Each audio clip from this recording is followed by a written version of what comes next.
Ya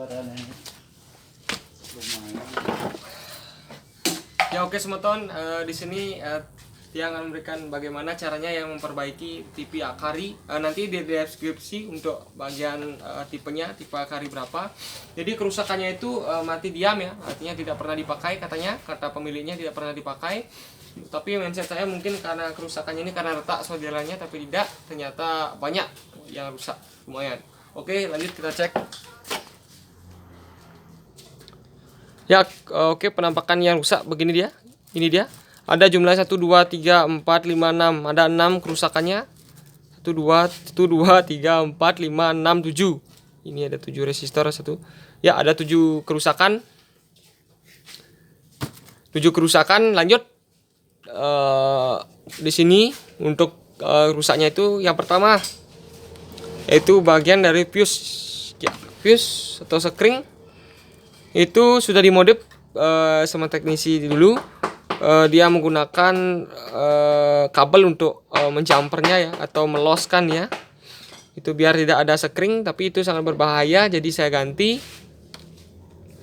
Lanjut itu saya cek di bagian di sini, bagian di sini aman ya, di bagian di sini aman. Jadi untuk mengetahui bagaimana aman atau tidak bisa dilihat dari elko-nya ya, elko-nya ada short apa tidak. Jadi bagian ini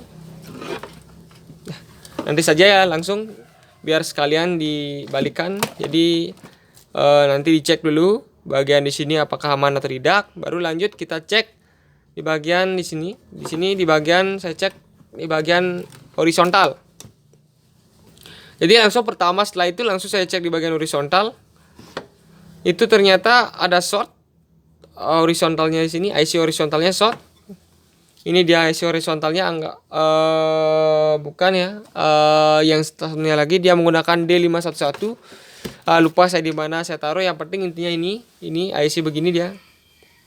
D51, D55, D2455, D155 ya, D155. Dia menggunakan IC D155, jadi itu rusak. Jadi saya ganti dengan persamaannya saja, yaitu D2499, itu saja saya ganti, nggak apa-apa.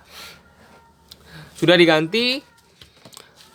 Tapi sebelum menggantinya silakan kita cek dulu apakah rusak apa tidak di bagian tanpa IC-nya ini tetap short apa tidak. Ternyata tetap short. Baru saya cek bahwa ini playbacknya rusak, jadi sudah saya ganti playbacknya. Playbacknya saya ganti. Ternyata aman. Setelah aman ternyata ada short kembali atau ada panas. Ada percikan api ya. Jadi sudah saya nanti saya nanti saya gabungkan atau nanti saya bagikan link videonya itu, percikan apinya itu. Jadi di sini dia di bagian gulungannya ya, gulungan di sini. Gulungan yang menuju ke horizontal ya, menuju sini, horizontalnya sini yang ke atas ke defleksi itu putus, yang menyebabkan resistor yang di sampingnya itu panas dan membuat terbakar ya, terbakar. Jadi itu sudah saya ganti. Oke, dan juga di bagian di sini, di bagian elko-nya ini ada dua elko 470 25 volt dan juga 47 mikro 160 volt. Itu sudah kering atau sudah berkurang ya, berkurang sedikit sih, tapi saya ganti saja seperti itu. Itu aja kerusakannya. Oke, sekarang kita akan balik bagaimana caranya. Oke, jadi pertama kita terfokus di bagian regulator, di bagian di sini ya, PSU-nya. Jadi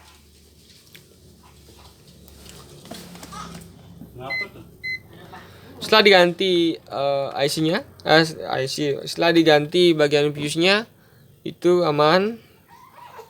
Lanjut kita cek di bagian di sini ya. Dilihat dulu di bagian di sini adalah kapasitornya. Jadi posisikan multimeter ke bagian HM, skala HM atau skala buzzer. Ini buzzer. Mohon maaf. Ya ini buzzer. Atau bisa di apometer kali 1 ya. Jadi posisikan ini negatif dan positif ya. Kita posisikan seperti ini, bolak-balik.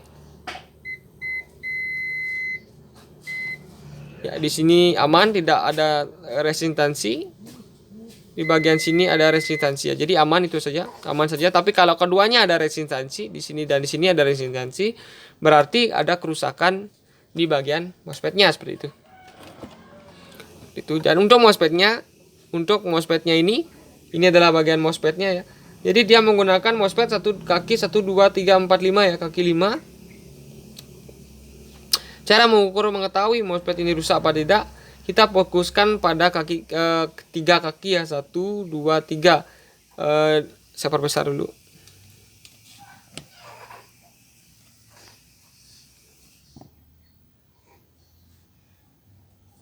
Oke. Ini dia. 1 2 3.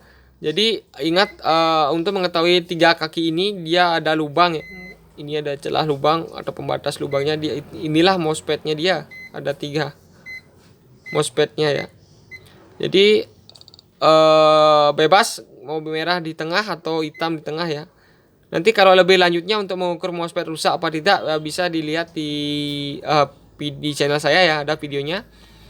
Itu mengetahui MOSFET rusak atau tidak. Jadi seperti itu dasarnya isi MOSFET ini rusak apa tidak seperti ini. Jadi kita fokus ke 3 kaki.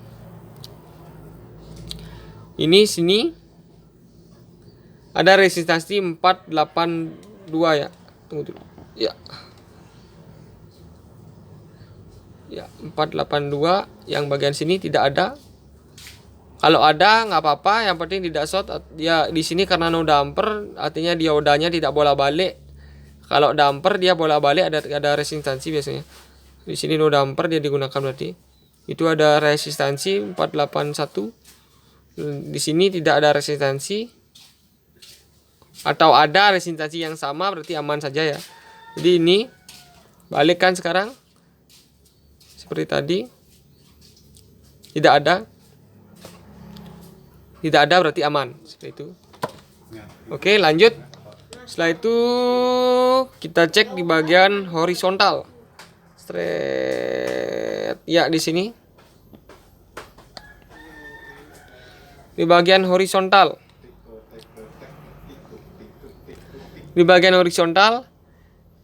Di sini ternyata kalau dicek sama seperti tadi, kita probe merah atau probe hitam di tengah, kita ukur apakah ada resistansi atau tidak, seperti itu. Ya, awalnya di sini ada resistansi ya, di sini short atau bunyi, di sini short juga, kita balik juga sama, dia short atau resistansinya sangat kecil, misalnya 82 seperti itu, 82 gitu. Atau pokoknya kecil sekali resistansinya seperti itu. Kecil ya. Besar itu maksud saya, besar sekali resistansinya atau terhubung ya. Sedikit gimana ya? Seperti ini ya. Bukan ini.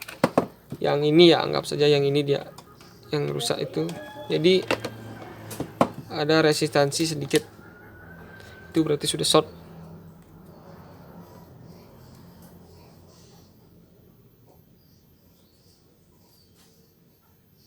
Ya, ini seperti ini 0,79 dia. Bola balik berarti itu short ya. Oke, begitu saya ganti, tapi sebelum ganti kita buka dulu area horizontal.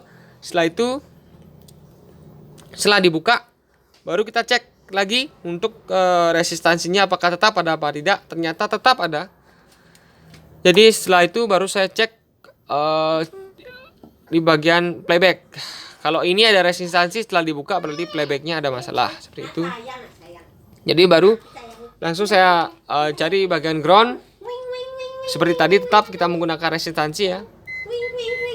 Di bagian ground kita tempelkan di bagian ground, dan juga ditempelkan di B+ di coolnya ya, B plus cool ini terhubung apa tidak. Bagian B plusnya dia aman, tapi di bagian cool dia terhubung seperti itu. Di bolak-balik juga sama terhubung.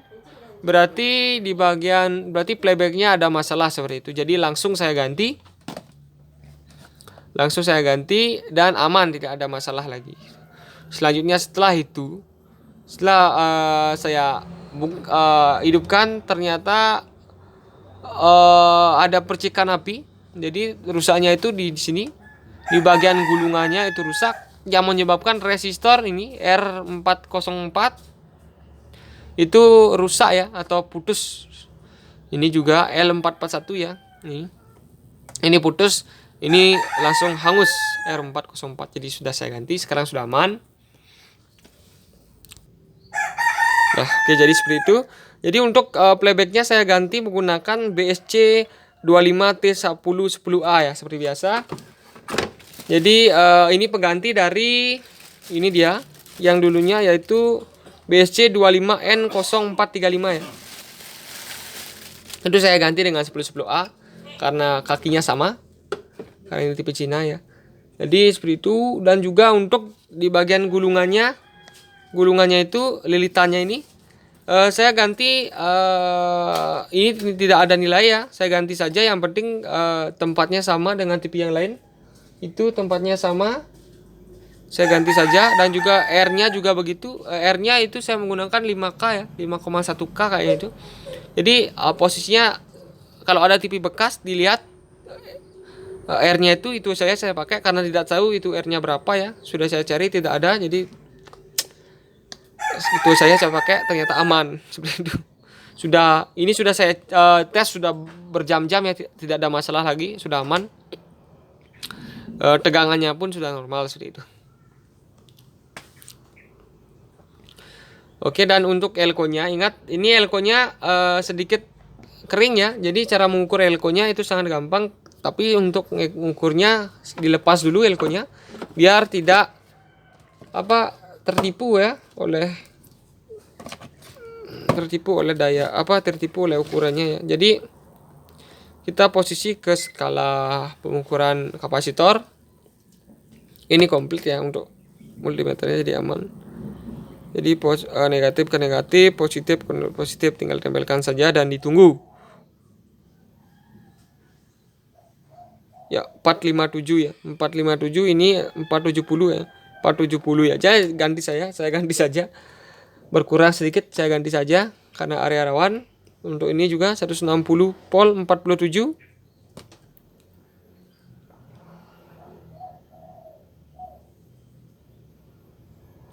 Itu masuk 45 mikro, jadi saya ganti saja ya, biar nggak ada masalah lagi seperti itu. Dan ini untuk lilitannya yang dulu dia menggunakan 30 HUA, dan ini dia resistornya tidak ada keterangan ya. Saya cari di Google tidak ketemu untuk resistornya, nggak apa-apa, biarin aja dah. Saya gunakan resistor TV lama ya, atau TV bekas itu. Pokoknya ya jadul-jadul ya, hampir mirip-mirip dikit itu saya gunakan resistornya ya. Oke, seperti itu saja video dari saya ya, semoga bermanfaat. Sekarang saya akan coba untuk TV-nya agar kalian juga tahu ya. Ya, oke, jadi indikator sudah nyala ya, hasilnya seperti ini, indikator sudah nyala. Saya ulang. Mati. Indikator sudah nyala. Terus ini indikator standby ya. Indikator standby dia sudah nyala, artinya tinggal di remote saja.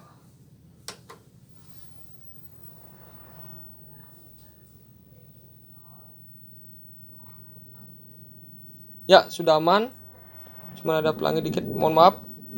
Saya tidak menggunakan antena dikarenakan ada petir keras. Ada petir. Jadi saya tidak menggunakan antena. Petirnya keras sekali soalnya, nggak berani saya, nanti kesambar. Jadi itu. Jadi oke, cukup sampai di sini saja ya video dari saya. Semoga bermanfaat buat kalian semua yang lagi berusaha untuk mencari kesalahan di mana. Terima kasih.